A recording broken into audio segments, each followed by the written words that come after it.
And then I want to remind you of why we're all here.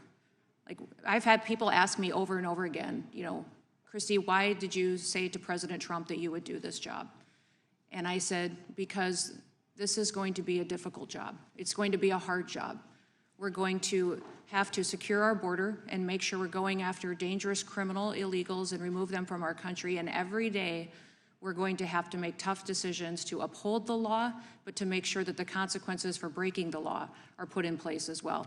The one thing I would say is I wasn't quite prepared for was the heartbreaking stories I would hear. The families that have lost their children, their brothers and their sisters, to dangerous people that came into this country that never should have been here to begin with. They never should have been here, and then they perpetuated violent crimes against these people. I heard one story, I'll never forget hearing Rachel Morin's mom tell the story of how she was killed.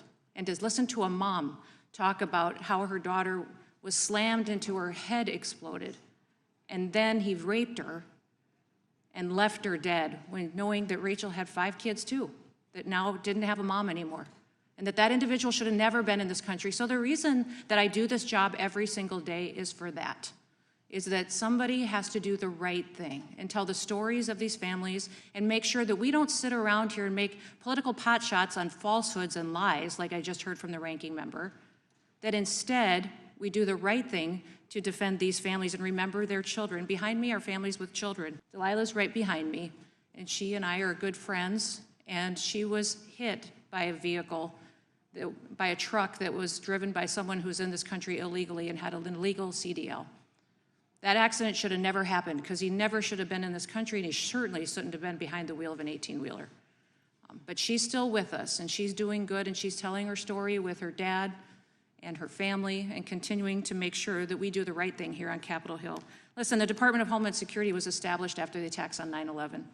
It was established to defend our homeland, to put all the agencies together that have that mission, and that's what we do each and every day. We make sure that we enforce the law and that we protect our homeland, and that the families that live here, the American citizens, are our #1 priority. Mr. Chairman, Joe Biden lost 450,000 children that they allowed the cartels to traffic over the border. They used them, they abused them, they put them with government sponsors and paid government sponsors to abuse them and traffic them. We have found 145,000 of them, but I'm not going to stop until we find them all, and we'll continue to do that.